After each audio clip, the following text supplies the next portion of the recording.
Assalamualaikum warahmatullahi wabarakatuh. Selamat pagi anak-anak bunda yang soleh dan solehah. Anak-anak kelas 6. Hari ini hari Senin tanggal 31 Agustus 2020. Kita akan mempelajari tema 3 subtema 1. Diingat-ingat ya, subtema 1. Mata pelajaran Bahasa Indonesia dan IPA. Materi yang akan kita pelajari, tadi sudah Bunda katakan, yaitu Bahasa Indonesia. Pertama, kita akan mempelajari teks eksplanasi, dan yang kedua, kita akan mempelajari atau menemukan informasi pada teks bacaan. Kemudian IPA-nya kita akan mengidentifikasi komponen listrik atau mengidentifikasi bagian-bagian listrik, ya. Nah, sebelum kita masuk ke mata pelajaran Bahasa Indonesia, Bunda minta kalian untuk menyiapkan alat tulis dan buku tema 3-nya terlebih dahulu ya, Nak. Kemudian, nanti ketika Bunda bilang, ayo membaca bacaan atau teks pada pembelajaran keempat, kalian langsung buka bukunya ke pembelajaran keempat ya, Nak.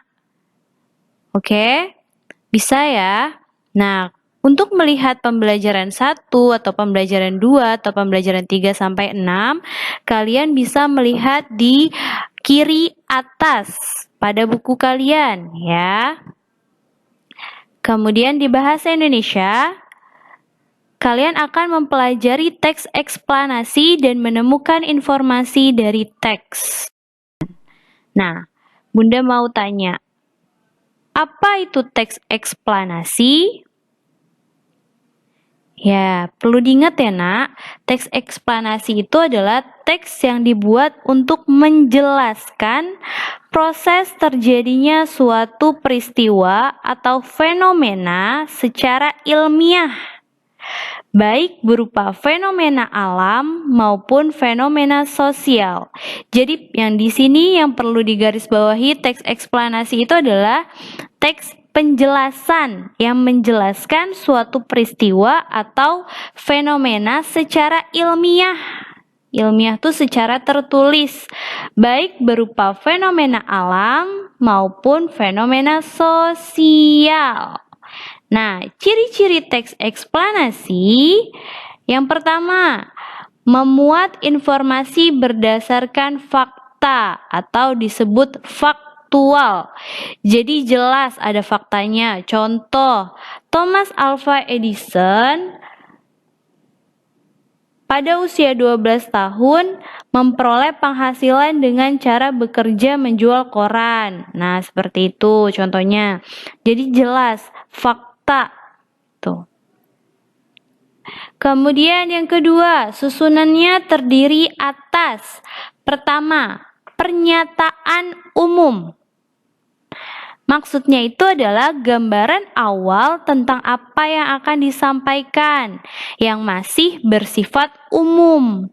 Nah, pernyataan umum ini bisa kalian cari pada teks bacaan, kalian cari di awalnya. Ya, kalian cari di awalnya tentang apa sih teks tersebut atau tentang apa sih informasi yang akan disampaikan. Nah, kemudian yang kedua atau B, deretan penjelas. Nah, tadi sudah Bunda katakan eksplanasi itu adalah penjelas atau suatu teks penjelasan. Nah, deretan penjelas ini yaitu inti dari penjelasan yang akan disampaikan. Apa saja yang akan disampaikan dalam suatu teks? Contoh, proses penemuan lampu atau proses penemuan listrik atau cerita masa lalu atau masa kecilnya dari seorang tokoh dan sebagainya. Kemudian yang C, interpretasi atau pandangan atau bisa disebut atau bisa juga kesimpulan dari penulis yang bersifat opsional. Kalau opsional berarti bisa ada bisa juga nggak ada. Maksudnya disesuaikan. Oh, ini kalau ada ya kalian berarti harus menuliskan kesimpulannya. Kesimpulan dari penulisnya itu apa. Nah, kalau misalnya tidak disuruh ya berarti tidak apa-apa, nggak usah ditulis gitu. Jadi tergantung ya, opsional itu bisa ada atau tidak. Kemudian, Bunda ingin kalian memperhatikan contoh teks eksplanasi berikut.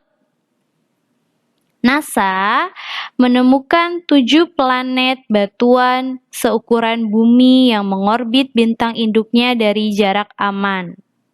Temuan ini adalah bukti paling nyata adanya planet kebumian di sistem tata surya lain.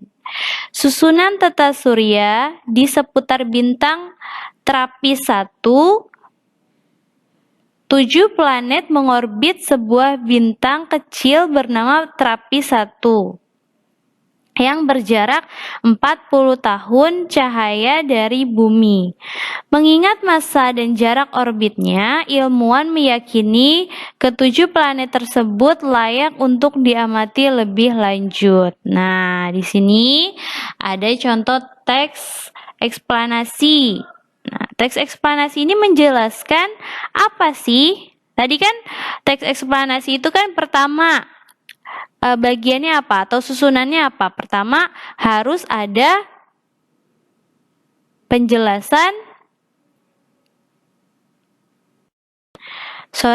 pernyataan umum awalnya ya. Kita cari dulu pernyataan umum, yaitu tentang gambaran 7 planet batuan seukuran bumi yang mengorbit bintang induknya. Nah, di situ sudah Bunda tandain dengan warna biru ya tulisannya ya. Nih, 7 planet batuan. Ini teks eksplanasinya jadi pernyataan umumnya tentang 7 planet. Nah, kemudian susunan yang kedua, deretan penjelasannya apa saja sih yang dijelaskan di sini? Pertama, temuannya ini membuktikan temuan ini adalah bukti paling nyata adanya planet kebumian di sistem tata surya lain.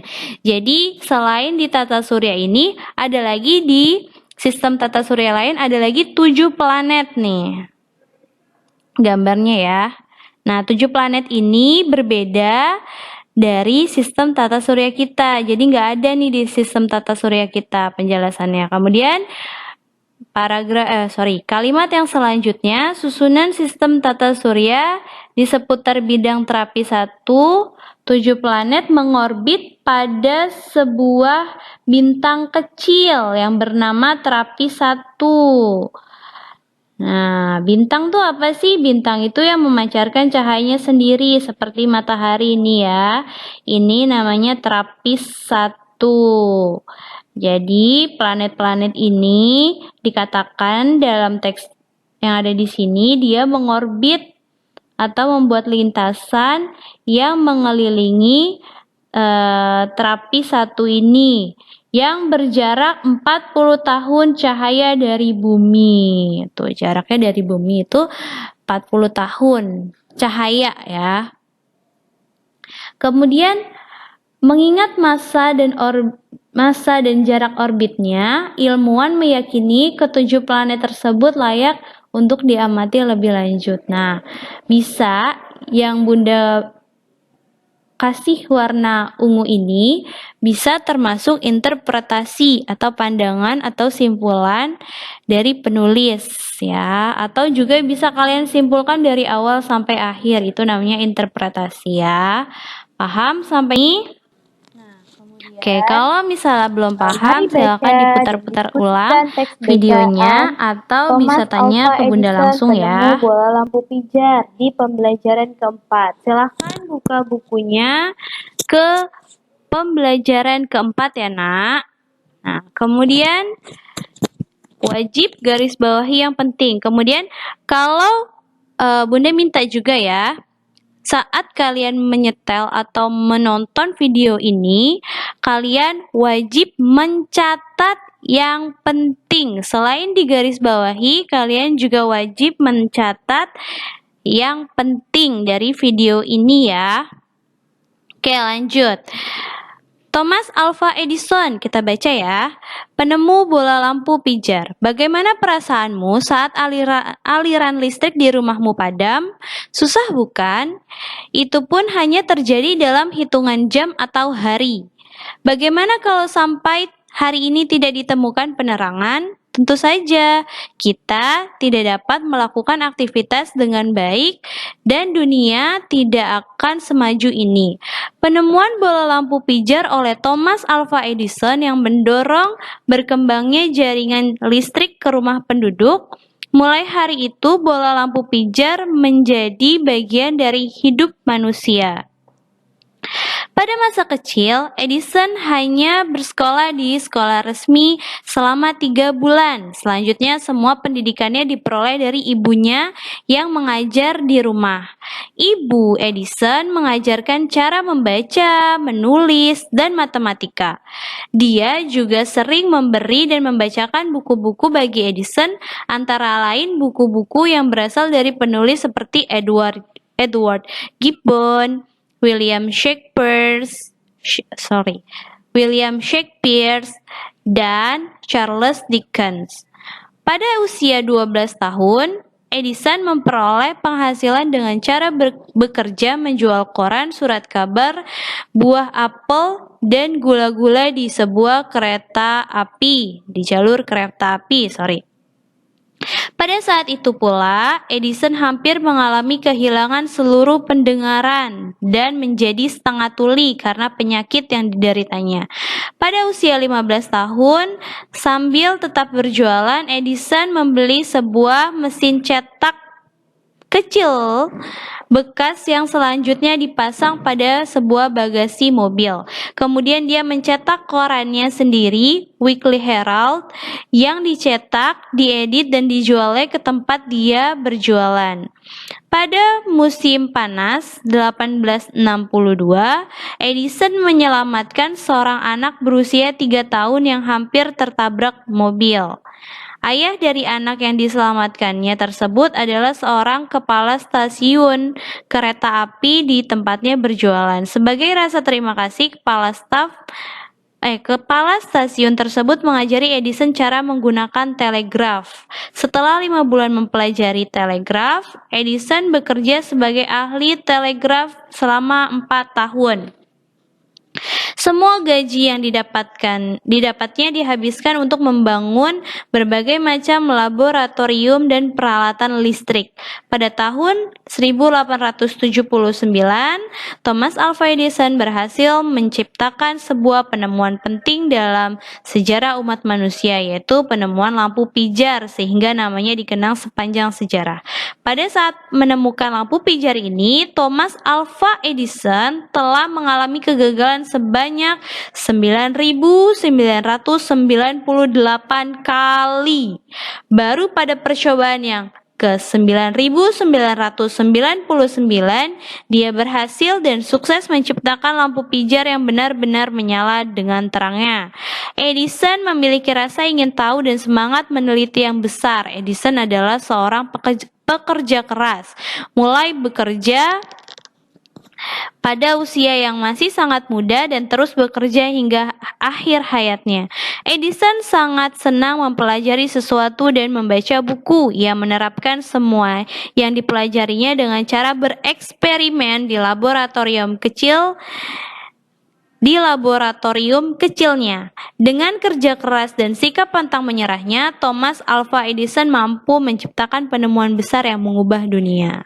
Oke, itu adalah teks bacaan dari Thomas Alva Edison, penemu bola lampu pijar.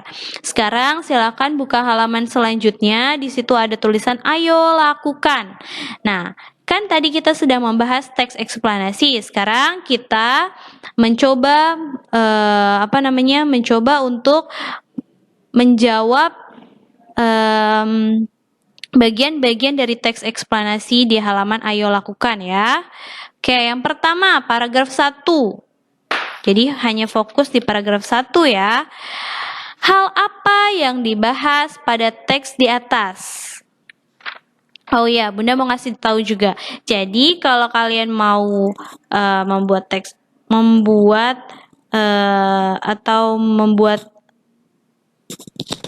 informasi dari teks eksplanasi, kalian bisa membuat kata tanya dulu ya, seperti hal apa yang dibahas pada teks di atas. Nah, kira-kira tentang apa sih? Tentang siapa sih? Ya, boleh ditulis ya.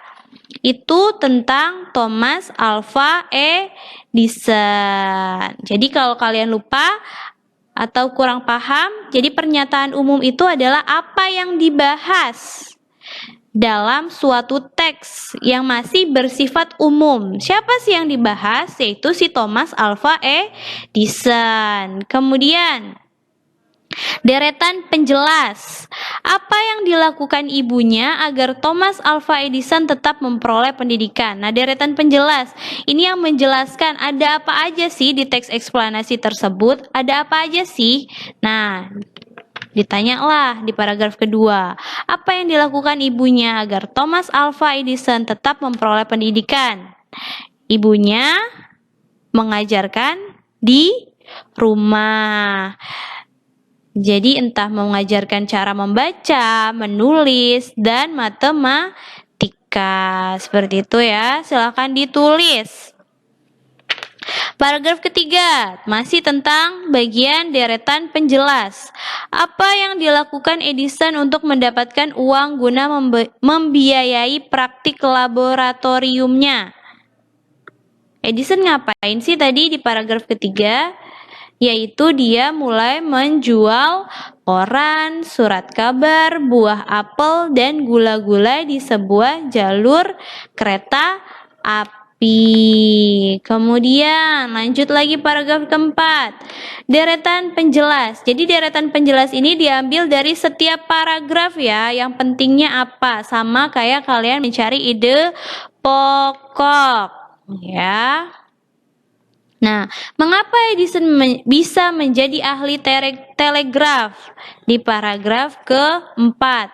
Nah, karena dia menyelamatkan anak dari seorang kepala stasiun kereta api di tempatnya berjualan. Nah, kemudian untuk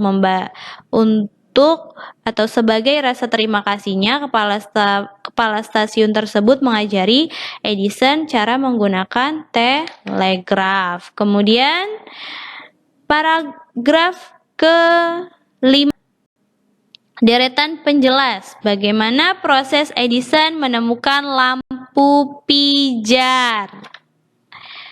Dilihat paragraf ke-5.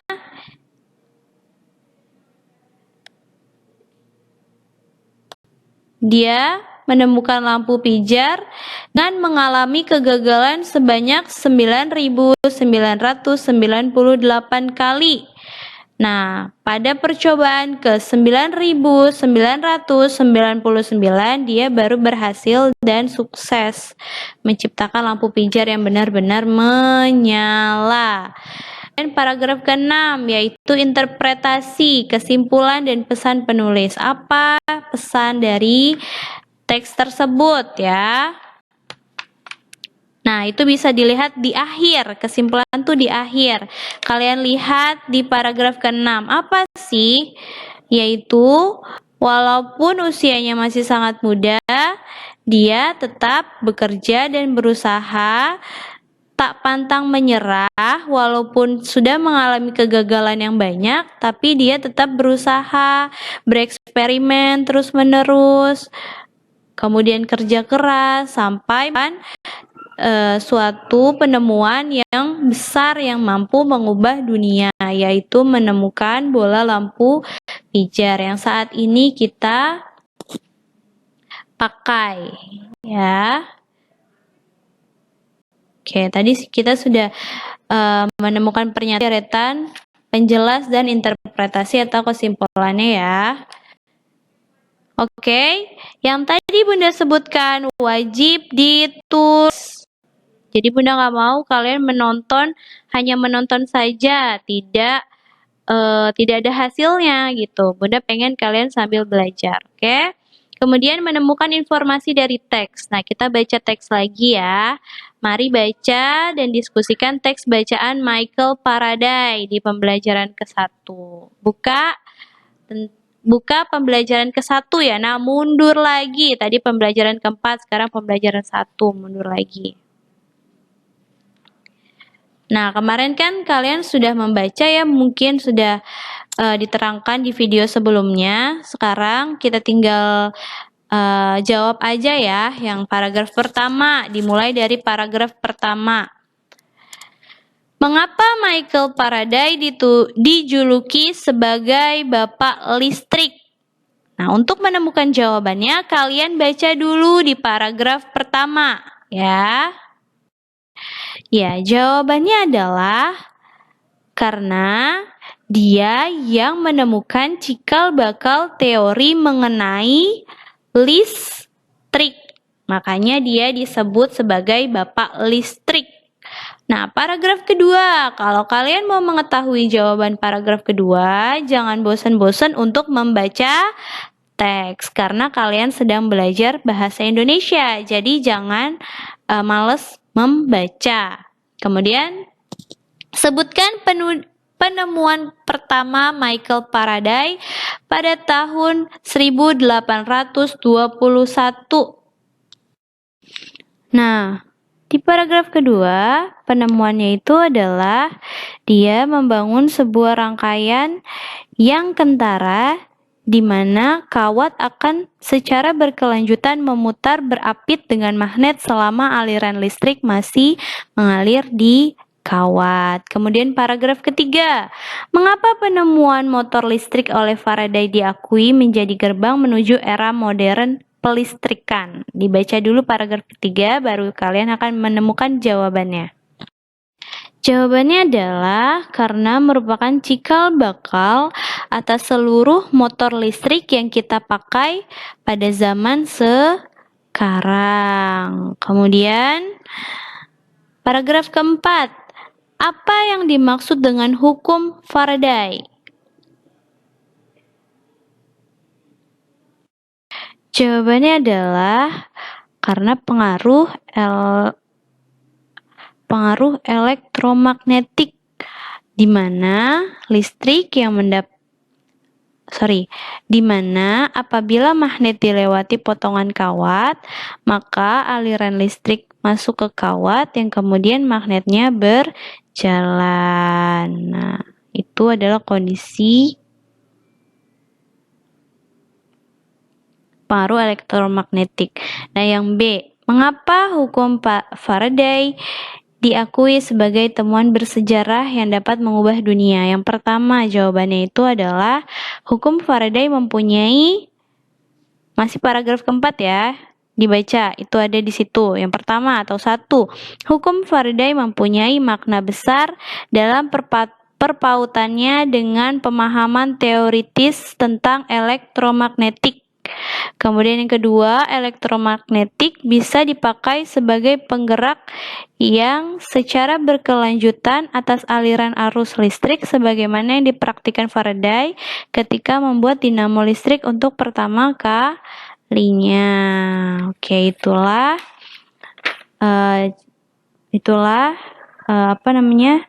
informasi dari teks Michael Faraday. Jadi ketika kalian itu bacanya harusnya Faraday ya. Oke, jadi kalau kalian mau menemukan informasi dari teks, kalian wajib membaca dan menggarisbawahi yang penting-pentingnya saja. Kemudian baru kalian akan menemukan jawabannya. Seperti itu ya nak ya. Pembelajaran IPA. Nah, kita masuk ke IPA, yaitu komponen listrik. Nah, di sini pertama kita akan membahas sumber-sumber energi listrik. Pasti sudah tahu kan sumber energi listrik itu apa? Yaitu sesuatu yang dapat menghasilkan energi listrik. Berarti ini asalnya ya, sumber itu asalnya. Asal dari energi listrik. Yang pertama, ada generator atau pembangkit listrik. Nah, di Indonesia ini banyak sekali macam-macam atau contoh-contoh generator.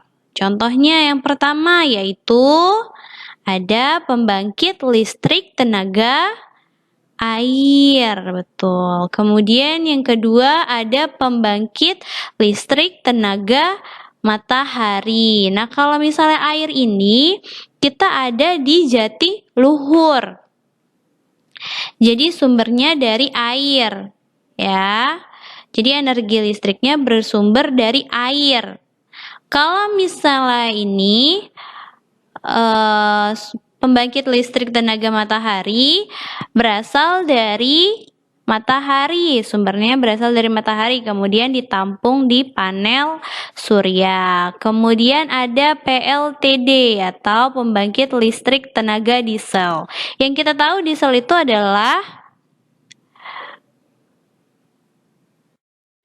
bahan bakar.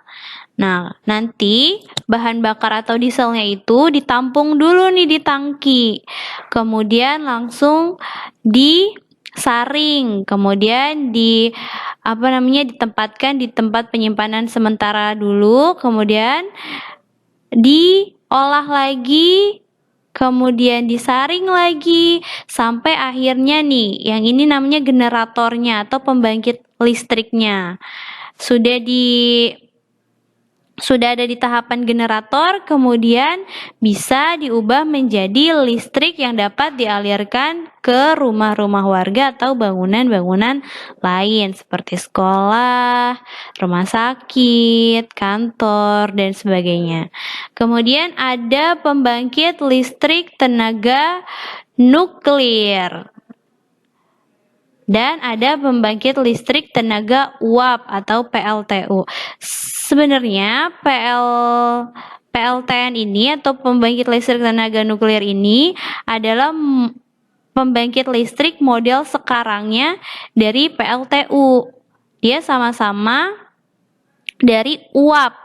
Tapi bedanya kalau pembangkit listrik tenaga nuklir ini, uapnya ini dari reaksi nuklir atau reaksi batu uranium. Kalau misalnya PLTU atau pembangkit listrik tenaga uap, dia ini dihasilkan dari reaksi batu bara, kemudian dipanaskan dan akan menghasilkan uap. Nah, uapnya ini bisa dijadikan sebagai energi listrik. Ini sama ya, kalau PLTN ini menghasilkan uap, tapi uapnya dari reaksi nuklir atau reaksi batu uranium. Kalau PLTU dia menghasilkan uap tapi dari batu bara atau minyak bumi lainnya. Paham ya?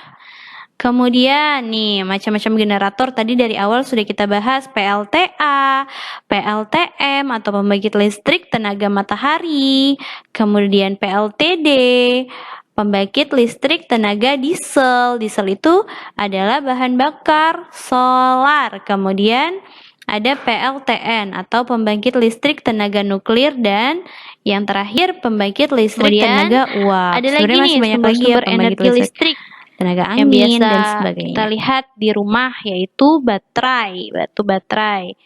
Nah, batu baterai ini kenapa bisa diolah menjadi sumber energi listrik atau bisa diolah sehingga menghasilkan energi listrik?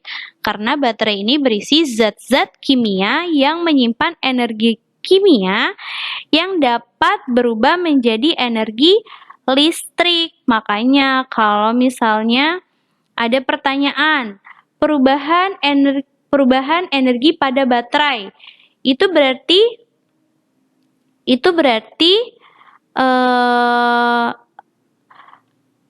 dari kimia ke listrik. Bisa dipahami ya? Kemudian ada aki atau akumulator.